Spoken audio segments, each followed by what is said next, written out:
ಪ್ರಚಲಿತ ಈ ಕಾರ್ಯಕ್ರಮದ ಪ್ರಾಯೋಜಕರು Father Muller's Charitable trust, SDM college, Ujire. ಇಡೀ ಕೇರಳದಲ್ಲಿ ಭಾರಿ ದೊಡ್ಡ ಮಟ್ಟಿಗೆ ಒಂದು ಸಂಚಲನ ಉಂಟು ಮಾಡಿರುವಂಥ ವಿಚಾರ. ಕೇರಳದಲ್ಲಿ ಬ್ರಹ್ಮಶ್ರೀ ನಾರಾಯಣ ಗುರುಗಳಿಗೆ ಅಗೌರವ ಆಯಿತೋ ಅನ್ನೋದು ಪ್ರಶ್ನೆ. ಬ್ರಹ್ಮಶ್ರೀ ನಾರಾಯಣ ಗುರುಗಳಿಗೆ ಅಗೌರವ ತೋರಿತು, ಕೇಂದ್ರ ಸರ್ಕಾರ ಬ್ರಹ್ಮಶ್ರೀ ನಾರಾಯಣ ಗುರುಗಳಿಗೆ ಅಗೌರವ ತೋರಿತು ಅನ್ನುವಂಥ ಪ್ರಶ್ನೆ ಇವತ್ತು ಇಡೀ ಕೇರಳದಲ್ಲಿ ಭಾರಿ ದೊಡ್ಡ ಮಟ್ಟಿಗೆ ವಾದ ಪ್ರತಿವಾದಕ್ಕೆ ಕಾರಣವಾಗಿದೆ ಮತ್ತು ಅಷ್ಟೇ ದೊಡ್ಡ ವಿವಾದಕ್ಕೂ ಕೂಡ ಅದು ಕಾರಣವಾಗಿದೆ. ಏನು ವಿಚಾರ ಅಂತ ಹೇಳಿದ್ರೆ, ಪ್ರತಿ ವರ್ಷವೂ ಗಣರಾಜ್ಯೋತ್ಸವದ ದಿವಸ ಡೆಲ್ಲಿಯಲ್ಲಿ ಪೆರೇಡ್ ನಡೆಯುತ್ತೆ, ನೀವು ನೋಡ್ತೀರಿ.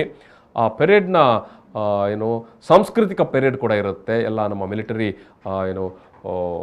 ವೆಪನ್ಸ್ ಮತ್ತು ಮಿಲಿಟರಿಯ ಬೇರೆ ಬೇರೆ ದಳಗಳ ಪೆರೇಡ್ ಆದ ನಂತರ ಅದರ ಅದೇ ಸಾಲಿನಲ್ಲಿ ಇಡೀ ದೇಶದ ಸಂಸ್ಕೃತಿ ಮತ್ತು ಸಾಂಸ್ಕೃತಿಕ ವೈವಿಧ್ಯವನ್ನು ಸಾರುವಂಥ ಟ್ಯಾಬ್ಲೋಗಳು ಪ್ರತಿ ರಾಜ್ಯಗಳು ಆಯಾಯ ರಾಜ್ಯದ ಒಂದು ವಿಚಾರಕ್ಕೆ ಸಂಬಂಧಪಟ್ಟಾಗಿ ಒಂದು ಸ್ತಬ್ಧ ಚಿತ್ರವನ್ನು ಮಾಡಿ ಕಳುಹಿಸುತ್ತೆ.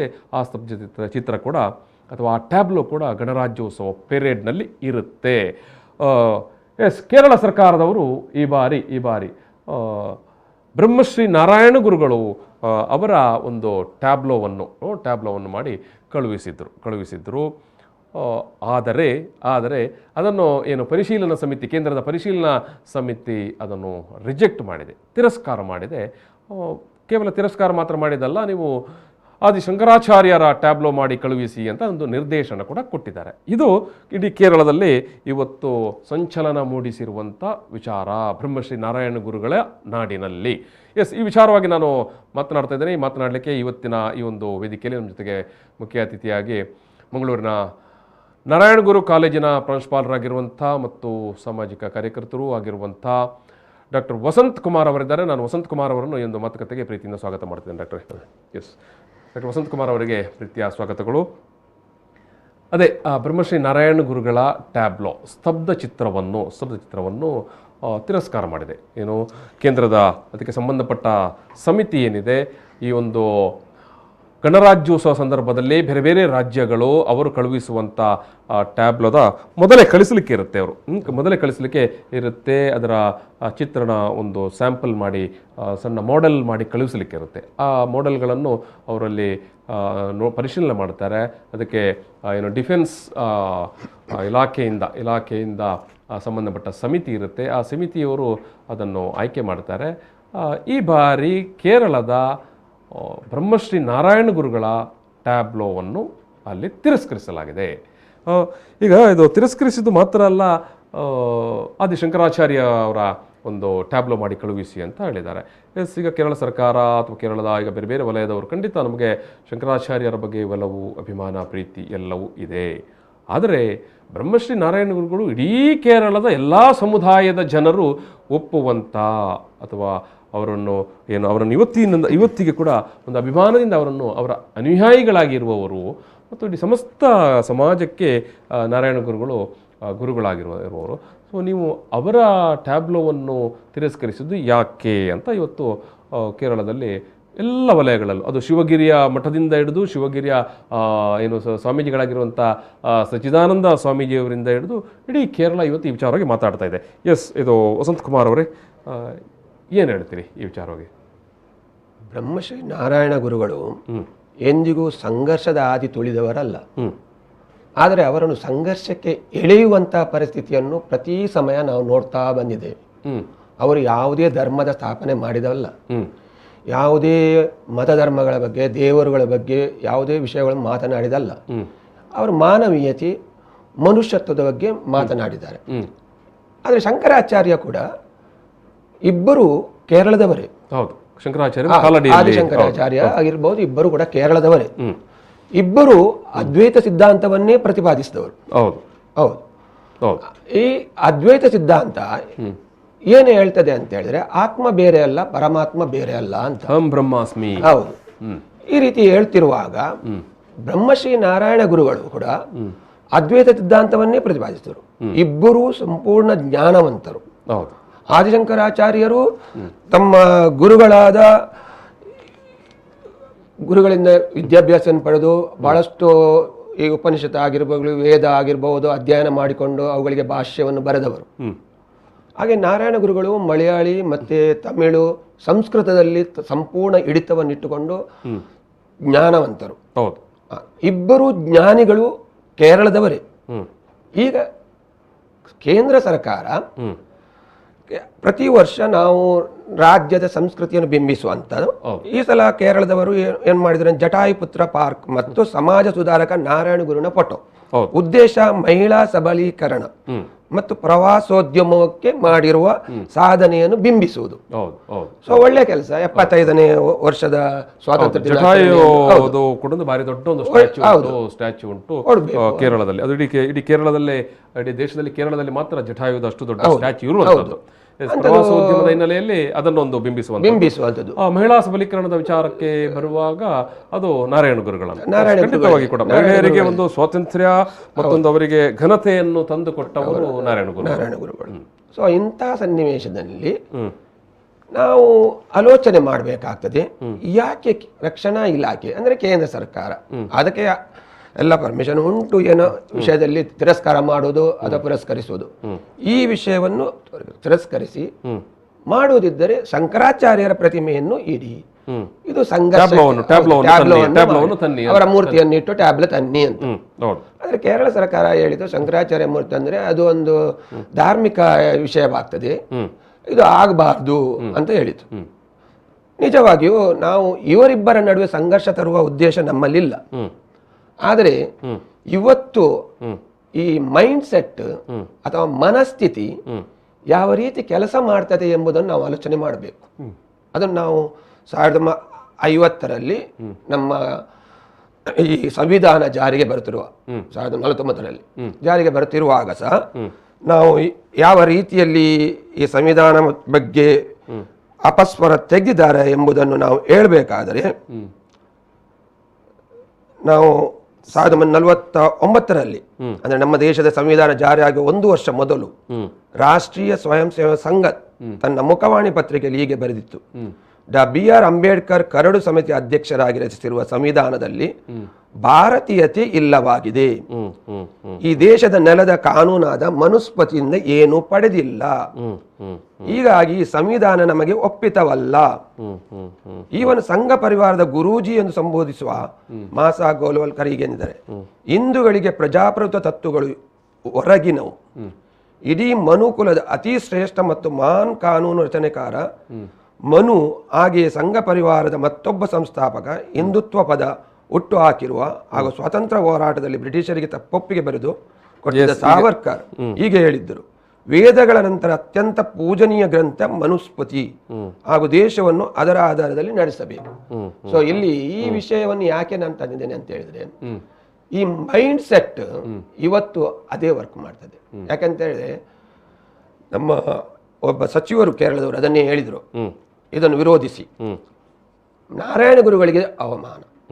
ಏನು ಅಂತ ಹೇಳಿದ್ರೆ, ಕೇಂದ್ರದವರಿಗೆ ಬೇಕು ಬ್ರಾಹ್ಮಣತ್ವದ ಇದು ಪ್ರಚಾರ, ಇದು ಹಿಂದುಳಿದ ಜಾತಿಯ ಅಥವಾ ನಮ್ಮ OBC ಗ್ರೂಪಿನ ನಾರಾಯಣ ಗುರುಗೆ ಅವರಿಗೆ ಪ್ರಚಾರ ಕೊಡುವುದು ಬೇಡ ಎಂಬ ಉದ್ದೇಶ ಇರಬಹುದು ಅಂತ.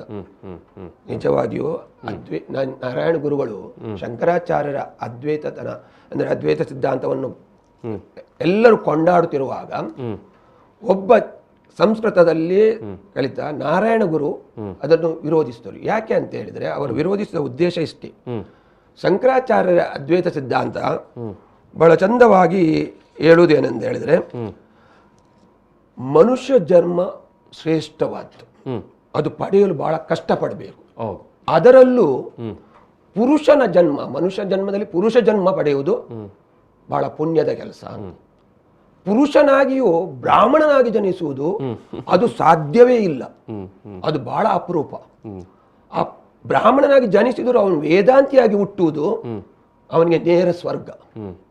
ಇದು ಶಂಕರಾಚಾರ್ಯರ ಅದ್ವೈತ ಸಿದ್ಧಾಂತ ಹೇಳ್ತದೆ. ಅವರು ಒಂದು ಪುಸ್ತಕದಲ್ಲಿ ಅಂದರೆ ನಮ್ಮ ಇದರಲ್ಲಿ Yes, ಒಳ್ಳೆ ರೀತಿಯಲ್ಲಿ ಅವರು ಪ್ರತಿಪಾದಿಸಿದ್ದಾರೆ ಅದನ್ನು. ಮತ್ತೆ ಅವರು ಹೇಳ್ತಾ ಮುಂದೆ ಹೋಗುತ್ತಾ ಇದನ್ನು ಹೇಳ್ತಾರೆ,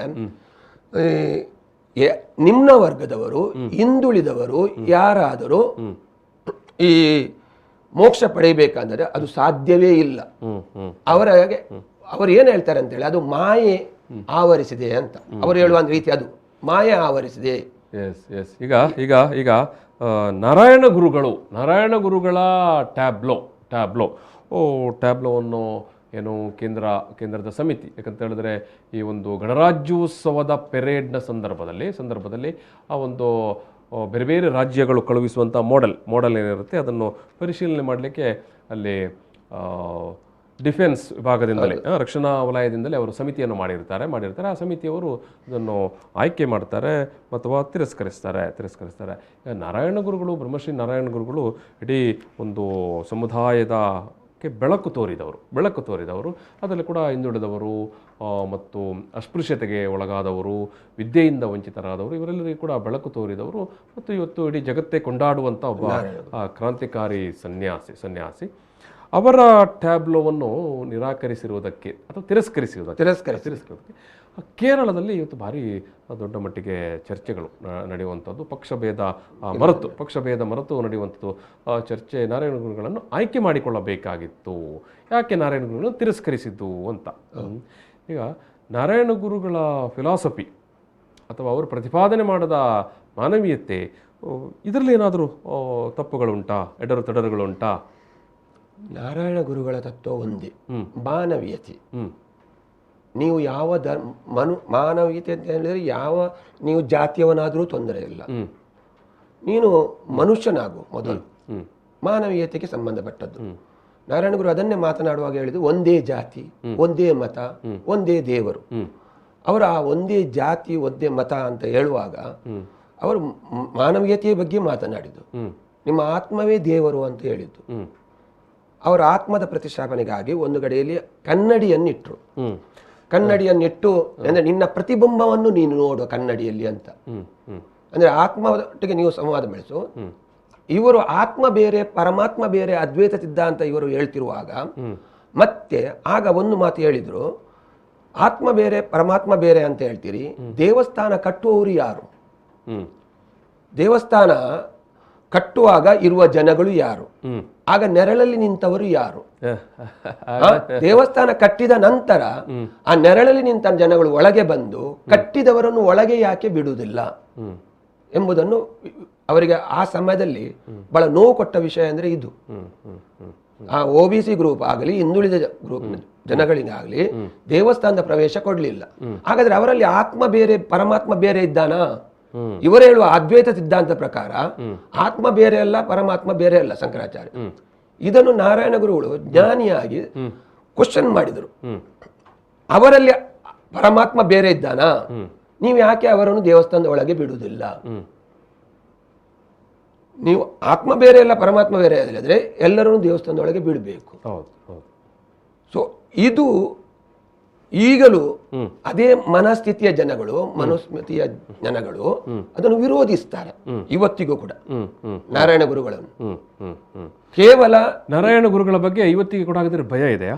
ಭಯ ಅಂದ್ರೆ ಅದೇ ಇಲ್ಲಿ ಯಾವಾಗ ಶೂದ್ರರಿಗೆ ಇದರ ಜ್ಞಾನ ಆಗ್ತದ ಆಗ ಈ ಮತ ಬ್ಯಾಂಕುಗಳಿಗೆ ಅರ್ಥ ಇಲ್ಲ. ಶೂದ್ರರು ಇಂದು ಇವತ್ತು ಏನು ಅರ್ಥ ಮಾಡಿಕೊಳ್ತಿದ್ದಾರೆ ಅಂತ ಹೇಳಿದ್ರೆ ಕಂಪ್ಲೀಟ್ ಭ್ರಮೆಗೆ ಒಳಪಟ್ಟು, ಅದೇ ಶಂಕರಾಚಾರ್ಯ ಹೇಳಿದ ಹಾಗೆ ಅವರು ಅದೇ ರೀತಿಯಲ್ಲಿ ಭ್ರಮೆಗೆ ಒಳಪಟ್ಟಿದ್ದಾರೆ. ನಾರಾಯಣ ಗುರುಗಳು ಅದನ್ನೇ ಹೇಳುದು, ಮಾಯೆ ಅಲ್ಲ, ಏನು ಮಣ್ಣು ಮಸಿ ಅಲ್ಲ, ಅದು ಭ್ರಮೆ. ನಾರಾಯಣ ಗುರು ಹೇಳಿದ್ದು. ಈ ಶಂಕರಾಚಾರ್ಯ ಹೇಳಿದ್ದು ಮಾಯೆ ಅಂತ. ಮಾಯೆ ಅಲ್ಲ, ಅದು ಭ್ರಮೆ ಅಂತ ನಾರಾಯಣ ಗುರುಗಳು ಹೇಳಿದರು. ನೀವು ಆ ಭ್ರಮೆಯಿಂದ ಹೊರಬನ್ನಿ ಅಂತ, ವಿದ್ಯೆಯನ್ನು ಕಲಿಯಿರಿ, ಈಗ ವಿದ್ಯೆಯನ್ನು ಸಂಪಾದಿಸಿ ಅಂತ ಹೇಳಿ. ಖಂಡಿತ. ಈಗ ಈ ಒಂದು ಬೆಳವಣಿಗೆ ಹಿನ್ನೆಲೆಯಲ್ಲಿ ಕೇರಳದ ಸಚಿವರುಗಳು ಮತ್ತು ರಾಜಕೀಯ ಮುಖಂಡರುಗಳು ಹೇಳುವಂಥ ವಿಚಾರ, ಕೇಂದ್ರ ಸರ್ಕಾರ ಅಥವಾ ಕೇಂದ್ರದ NDA ಸರ್ಕಾರ ಇದು ರಾಜಕೀಯ ಪ್ರೇರಿತವಾದಂಥ ನಿರ್ಧಾರ ಅಂತ. ಇದು ನಾರಾಯಣ ಗುರುಗಳ ಈ ಒಂದು ಟ್ಯಾಬ್ಲೋವನ್ನು ನಿರಾಕರಿಸುವಲ್ಲಿ ಒಂದು ರಾಜಕಾರಣ ಇದೆ. ಮತ್ತು ಇನ್ನೊಂದು ಕೇರಳದಲ್ಲಿ ಈಗ ಆಡಳಿತ ಮಾಡ್ತಾ ಇರುವಂಥದ್ದು ಲೆಫ್ಟ್ ಡೆಮೊಕ್ರಾಟಿಕ್ ಫ್ರಂಟ್ ಸಹಜವಾಗಿ ನಾರಾಯಣ ಗುರುಗಳನ್ನು ತುಂಬ ಅನುಸರಿಸ್ತಾ ಇರುವಂಥ ಪಕ್ಷ. ಸೊ ಈ ಎರಡೂ ಕಡೆಯವರಿಗೆ ಕೂಡ ಒಂದು ಮುಜುಗರ ಉಂಟು ಮಾಡಬೇಕು ಅಂತ ಉದ್ದೇಶ ಇದೆ ಅಂತ ಅಲ್ಲಿಯ ನಾಯಕರುಗಳು ಮಾತಾಡ್ತಾ ಇದ್ದಾರೆ. ಇದು ರಾಜಕೀಯ ಪ್ರೇರಿತವಾದಂಥ ನಿಲುವು ನಿರ್ಧಾರ ಅಂತ. ಹೌದು, ನಾವು ಈಗ 2014 ನಂತರದ ಮೈಂಡ್ ಸೆಟ್ ಅನ್ನು ನೋಡುವಾಗ ಹೆಚ್ಚಾಗಿ ರಾಜಕೀಯ ಪ್ರೇರಿತ ಯಾಕೆ ಆಗ್ತದೆ ಅಂತ ಹೇಳಿದ್ರೆ, ಜನರಿಗೆ ಅಲ್ಲಿ ರಾಜಕೀಯ ಒಲವು ಸಿಕ್ಕಿದೆ. ಹೆಂಗಂದ್ರೆ ಈ ಒಂದು ಜನರ ಒಲವು ಅಂತ ಹೇಳಿದ್ರೆ ಆ ಮತ ಬ್ಯಾಂಕ್ ಅಂತ ಹೇಳ್ತೇವೆ ನಾವು, ವೋಟ್ ಬ್ಯಾಂಕ್ ಹಿಂದೂಗಳನ್ನು ಕ್ರೋಢೀಕರಿಸಿ, ಹಿಂದೂಗಳು ಎಂಬುದನ್ನು ಕ್ರೋಢೀಕರಿಸ್ತಾರೆ. ಹಿಂದೂಗಳೆಲ್ಲರೂ ಸಮಾನರು ಅಂತ ಹೇಳ್ತಾರೆ, ಅಸ್ಪೃಶ್ಯತೆ ಹೋಗ್ಬೇಕು ಅಂತ ಹೇಳ್ತಾರೆ ಬಾಯಿ ಮಾತಿನಲ್ಲಿ. ಆದರೆ ದೇವಸ್ಥಾನದ ಒಳಗೆ ಪ್ರವೇಶ ಬಿಡುವುದಿಲ್ಲ. ಎಂದರೆ ಇವರ ಅರ್ಥ ಮೈಂಡ್ ಸೆಟ್ ಏನಂತ ಹೇಳಿದ್ರೆ, ಮದುವೆ ಮಕ್ಕಳಾಗಬೇಕು, ಮದುವೆ ಆಗಬಾರ್ದು. ಇದು ಆ ರೀತಿಯಲ್ಲಿ ಮಾತನಾಡಿದ ಹಾಗೆ. ಮಕ್ಕಳಾಗಬೇಕು ಅಂದ್ರೆ ಅಸ್ಪೃಶ್ಯತೆ ನಿವಾರಣೆ ಆಗಬೇಕು, ಎಲ್ಲರೂ ಸಮಾನತೆಯಿಂದ ಬದುಕಬೇಕು. ಅದರ ಒಟ್ಟಿಗೆ ಮೈಂಡ್ ಸೆಟ್ ಏನು ಹೇಳ್ತದೆ ಅಂತ ಹೇಳಿದ್ರೆ, ಅವರನ್ನು ದೂರ ಇಡಬೇಕು. ಈಗ ನಿಮ್ಮ ಮೊದಲ ನ್ಯೂಸಿನಲ್ಲಿ ಹೇಳಿದ ಹಾಗೆ ನಾನು ಆ ರೀತಿಯ ಒಂದು ಡ್ರೆಸ್ ಕೋಡ್ ಹಾಕಿಕೊಂಡು ಬರಬೇಕು, ಈ ರೀತಿಯಲ್ಲಿ ಇರಬೇಕು, ಎಲ್ಲ ರಾಜ್ಯಗಳಿಗೆ ಕಟ್ಟಪ್ಪಣೆ ಮಾಡುವುದಂತಾದ್ರೆ ಆ ಮೈಂಡ್ ಸೆಟ್ ಒಂದು ಕೇಂದ್ರ ಸರ್ಕಾರ ಒಕ್ಕೂಟ ವ್ಯವಸ್ಥೆಗೆ ಹೇಳಿ ಮಾಡಿಸಿದಲ್ಲ. ಡಾಕ್ಟರ್ ವಸಂತ್ ಕುಮಾರ್ ಅವರೇ, ಕೊನೆಯದಾಗಿ ಈ ಒಂದು ನಾರಾಯಣ ಗುರುಗಳಿಗೆ ಇದೊಂದು ಅಪಮಾನವೋ ಅಗೌರವೋ ಅಂತ ಈಗ ಉಂಟಾಗಿರುವಂಥ ಪ್ರಶ್ನೆ ಇಲ್ಲಿ ಕೇರಳದಲ್ಲಿ ಯಾಕಂದರೆ ನಾವು ಸರ್ಕಾರ ಅಧಿಕೃತವಾಗಿ ಕೊಟ್ಟಿರುವಂಥ ಮಾಡೆಲ್ ಇದೆ, ಪ್ರಸ್ತಾವನೆ ಏನಿದೆ, ಅದನ್ನು ನೀವು ನೇರವಾಗಿ ತಿರಸ್ಕಾರ ಮಾಡಿದ್ದೀರಿ, ರಿಜೆಕ್ಟ್ ಮಾಡಿದ್ದೀರಿ. ಈಗ ಬೇರೆ ಬೇರೆ ಸಂದರ್ಭದಲ್ಲಿ ರಿಜೆಕ್ಟ್ ಆಗುವಂಥದ್ದು ಇರುವುದಿಲ್ಲ ಅಂತಲ್ಲ.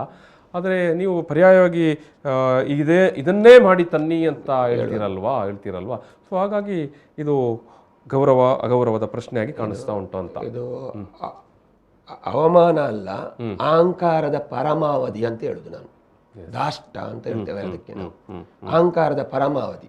ನಾನು ಏನು ಮಾಡಿದರೂ ನಡೀತದೆ. ಯಾಕಂದ್ರೆ ಇಷ್ಟೊಂದು ಜನ ಬೆಂಬಲ ಇರುವಂತ ನಾರಾಯಣ ಗುರು ಸ್ವಾಮಿಯ ವಿರುದ್ಧ ಮಾತನಾಡೋದು, ಅಥವಾ ಶಂಕರಾಚಾರ್ಯರು ಅಷ್ಟೇನು ಅಲ್ಲಿ ನಾವು ಹೇಳುವ ರೀತಿಯಲ್ಲಿ ನಾರಾಯಣ ಗುರು ಅಷ್ಟು ಪ್ರಸಿದ್ಧರಲ್ಲ, ಅಥವಾ ಜನ ಅನುಯಾಯಿಗಳು ಅಷ್ಟು ಇದ್ದಾರೆ ಅಲ್ಲಿ. ಕೇರಳ ಸರ್ಕಾರ ಕೂಡ ಹೇಳುವಂಥದ್ದು ಅನುಯಾಯಿಗಳು, ಫಾಲೋವರ್ಸ್, ಎಲ್ಲ ಸಮಾಜ, ವರ್ಗ ಮೂಲೆಗಳಿಂದ, ಎಲ್ಲ ಸಮುದಾಯಗಳಿಂದಲೂ ನಾರಾಯಣ ಗುರುಗಳಿಗೆ ಇದ್ದಾರೆ. ಹಾಗಾಗಿ ಅದು ನೀವು ತಿರಸ್ಕಾರ ಮಾಡಿದ್ದು ಸರಿಯಲ್ಲ. ನಾರಾಯಣ ಗುರು ನೀವು ಇದನ್ನೇ ಪುರಸ್ಕರಿಸಬೇಕಂತ ಅವ್ರು ಮತ್ತೆ ಒತ್ತಾಯ ಮಾಡಿದ್ದಾರೆ. ಏನಾಗುತ್ತೆ ಅಂತ ನೋಡೋಣ. ನಾನು ಈ ಒಂದು ಮಾತುಕತೆಯನ್ನು ಸಮಾಪನ ಮಾಡಬೇಕಾಗಿದೆ. ಈ ಒಂದು ಮಾತುಕತೆಯಲ್ಲಿ ಸಮಾಪನ ಮಾಡ್ತಾ ಇದ್ದೇನೆ. ಈ ಒಂದು ಮಾತುಕತೆಯಲ್ಲಿ ಭಾಗಿಯಾದಂಥ ವಸಂತ್ ಕುಮಾರ್ ಅವರಿಗೆ ನಾನು ಪ್ರೀತಿಯ ಧನ್ಯವಾದಗಳು. Thank you.